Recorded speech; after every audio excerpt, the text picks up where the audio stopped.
Hello everyone and welcome to today's video. Today I'm now going to be talking about the Qatar Grand Prix results for F1, F2 and the F1 Academy. But before we get into that, let's first talk about next week's schedule race, which will be the finale for the F1 Academy, F2 and F1.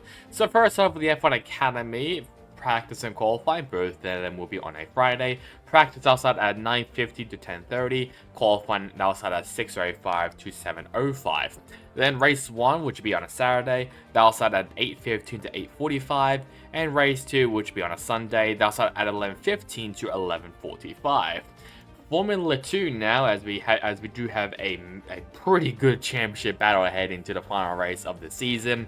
Practice to qualifying will be also on our Friday. Practice outside at 11:05 to 11:50. Qualifying outside at 3 o'clock to 3:30. Sprint race which will be on a Saturday. That's start at 4:15 to 5 o'clock. Then the feature race which will be on a Sunday. That's at 1:25 to 2:25. And finally for Formula 1.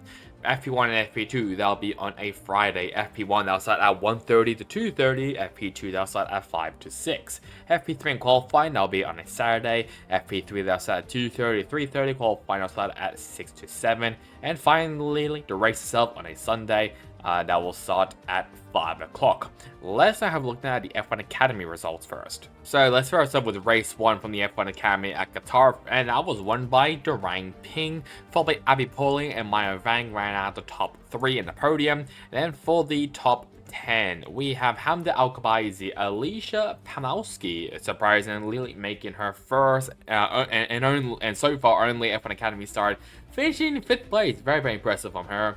Followed by Leah Block, Jessie Edgar, Naria Marti, Aurelia Nobels, and Emily DeHouch ran out the top 10. I'm pretty sure this was also DeHouch's first points, I believe, in this season. So it's been a very rocky season, I'll be honest, for Emily. Not a lot really happened. I think Tina Houseman and Chloe Chambers, I think both of them got a 5-second time penalty for a false start.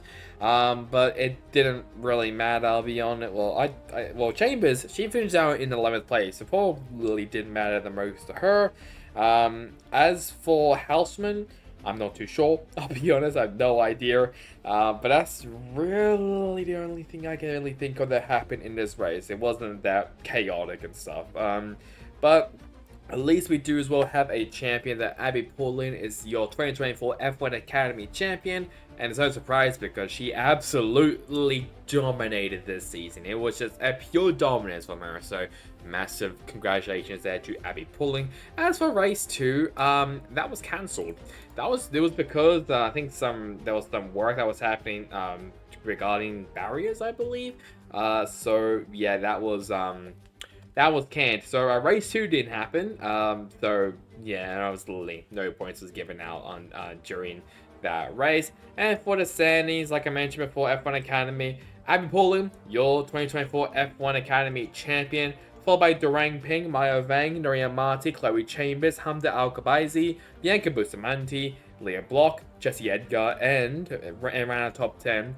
It is Aurelia Nobels. Let's have a look now at the F2 results. For Formula 2, first up with sprint race, that was won by Oliver Behrman, followed by Jack Crawford and Richard Verschoor ran out the top. Ran out the podium. Then we have Isaac Hadjar, Gabriel Bortoletto, Zane Maloney, Paul Aaron, Joshua Dirksen, Victor Martins, and Dina Beganovic ran out the top 10. I mean, I know Kimi Antonelli crashed pretty sure with Kush Miney. And that's all I can really remember from this race. Mostly this was Beganovic first start in F2, along with Kian Shields for PHM, or I should now say AIX Racing. And also the first race, was Richard Verschoor in MP Motorsports, replacing Dennis Halger, who will be jumping to Indy next over in the US. Yeah, quite a lot of first starters, I guess we can say. But Oliver Behrman basically just lies to, I should say, from the start of the race to now the finish, was leader. So massive congratulations there to Oliver Behrman. I mean, to be fair, he's had a pretty rough season, mainly because of just out of so many disruptions. Like in Saudi Arabia, for example, when he had to fill in for Carlos Sainz, and then crashes and just more bad luck. It's kind of just been all over the place, I would be honest. And then for the feature race, that was won by, as you got a little sneak peek there, that was won by Paul Aaron, followed by Isaac Hatcher and Gabriel Bortoletta around at the top 3.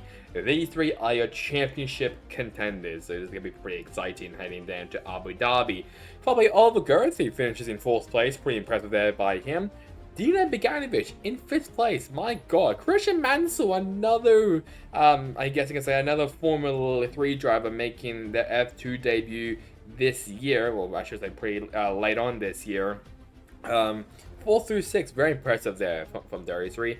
Amory Cordial, another driver who was also making their debut as well this weekend. John Bennett, driving for Van Amersfoort Racing, replacing Enzo Fittipaldi. Zane Maloney and Ratomo Miata ran at the top 10, and Kean Shields, the other driver that was also making his debut, finishes in 11th place. Antonelli had another problem with his car. It was a bit of a chaos race, I believe. I think Bortoletta, also got a 5-second time penalty as well, so that didn't help his race. But let's just say it is extremely close now, up now in the championship standings. And hell, I mean, it's crazy to think that this is Paul Aaron's first F2 race win. What? I mean, maybe his first feature race win. I think he has won a sprint race before. Maybe I'm wrong, but if this is his first proper F2 race win, then I am shocked about that. But I think this might be his first feature race win, which, to be fair, was a long time coming. And now for the driver standings. As you can see, it is tied. Only 0.5 of a point between Gabriel Bortoletta and Isaac Hadjar. Paul Aaron is also in the fight as well. Pretty sure 23.5 points back if I remember correctly. So he has so it's a bit of a long shot for Paul. But it's gonna be a great championship battle either way.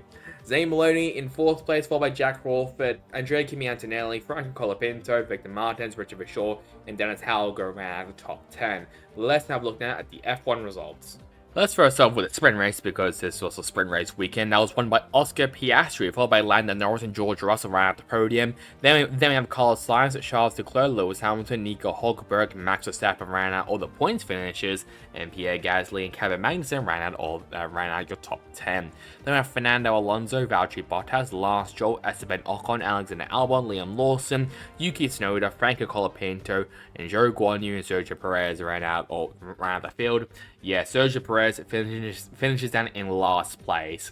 I also want to give as well a quick shout out to Perez for not going when the green light was on. He had like a 15-hour delay, and Colapinto passed him in the pit lane, which was very smart by him, and didn't get a penalty. So yeah, no penalty there for Franco after that move. I guess this race was a bit controversial because people were mad that Norris let Piastri by.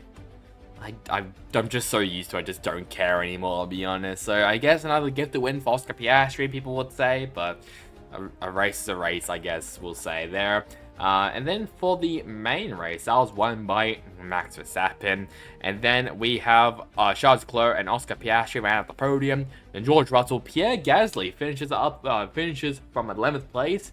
Carlos Sainz, Fernando Alonso, and oh my god, Jesus is real, Zhou Guanyu and Fake have finally scored points. I never thought this would happen, but it's finally happened thanks to Zhou Guanyu. Kevin Magnussen and Lando Norris ran out of the top 10. Then we have Valtteri Bottas, Lewis Hamilton, Yuki Tsunoda, Liam Lawson, Alexander Albon ran out all the Class 5 finishes. And we have quite a lot of DNFs, which includes Nico Hulkenberg, Sergio Perez again, Lance Stroll, Franco Colapinto, and Esteban Ocon. Most I'm pretty sure were just incidents. I think Perez might have collided with Hulkenberg, or which is an engine failure. I can't actually remember. Lance Stroll literally had a skill issue like he always does. Albon also had one of his mirrors fall off onto the track, and that punctured Hamilton and Sainz's tires. Hamilton wanted to retire first, and the team said no. Then the team wanted to retire the car, then Hamilton said no. It was just mayhem, I'll be honest. And it definitely helped Zhou Guanyu. I mean, getting points, that is phenomenal. And considering that we don't know what he's going to be doing next season, I have heard rumblings that he is a candidate for the new Cadillac F1 team that will be coming into F1 in 2026. So Is that maybe a possibility? I'm not too sure. Maybe the next option for him, go to sports car racing. I mean, that's maybe where most people are going. I mean, definitely not Formula E, because I mean the Formula E grid is now full. So could he maybe go to maybe endurance racing, maybe for a prototype? I'm not too sure. But we'll see where Zhou goes. But I mean, I guess the main story is that Zhou Guanyu has finally, or I should say Stake, have finally scored points this season. I mean, that's just a massive achievement from this team. Lando Norris did had a 5-second time penalty, I believe, or I should say 5 stop and go penalty for, I believe, not slowing down because of wave yellow flags, I believe. Maybe I'm wrong. There was also controversy as well with Max Verstappen getting one of the most petty penalties I've ever seen in my life, with a 1-place grid penalty because he was driving unnecessarily slow in qualifying, I believe. So that was this whole thing as well, with him not having any respect for Russell. I don't know, it's just weird. I'll be honest. But I don't care about any of that. I just care about Zhou Guanyu and Stake getting points. Was Bottas robbed? Potentially, because of strategy, but at least it shows that Stake have improved from where they were at the start of the season, where they were a John Deere tractor. Now they're like, okay, they're still pretty slow, but at least they're going to be maybe competitive and maybe even lucky enough as well to get points. Retirements, as you can tell, these were all the retirements: Nico Hulkenberg, Sergio Perez, Lance Stroll with a collision, including Colpinto and Ocon. All of them just collided. It's also pretty sad as well for Ocon, because this potentially, or might already be announced, that this was his final race for Alpine. Jack Doohan will be coming into that seat for Abu Dhabi.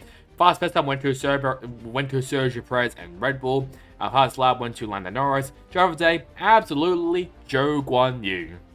I mean, I'm not surprised.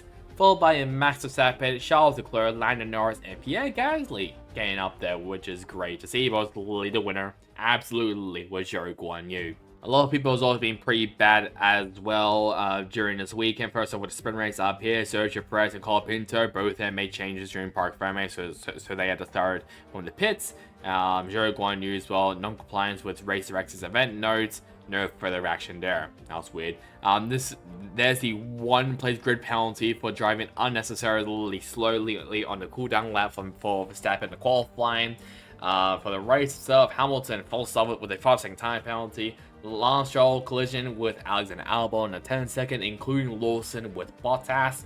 Lando Norris failing to slow under double wave yellow flags, a 10-second time penalty, or I should say a 10-second stop and go penalty. Lewis Hamilton with the pit lane speeding drive-through penalty there. Sergio Perez driving across the track into the path of oncoming cars, no further action.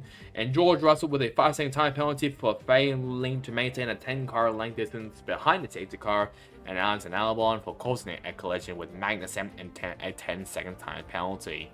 Now for the standings, Max Verstappen, obviously your champion, is still your leader. Followed by Lando Norris, who's now separated by 8 points behind him and behind Charles Leclerc. Oscar Piastri, Carlos Sainz, George Russell, Lewis Hamilton, Sergio Perez, Fernando Alonso, Nico Hulkenberg round top 10. Then for the other drivers, we have Pierre Gasly, who's moved up in front of Yuki Tsunoda. Lance Stroll, Esteban Ocon, Kevin Magnussen, Alexander Albon, Daniel Ricciardo, Oliver Bearman, Frankie Colapinto, Zhou Guanyu now inside of the top 20, followed by Liam Lawson, and Valtteri Bottas now moves in front of Logan Sargent.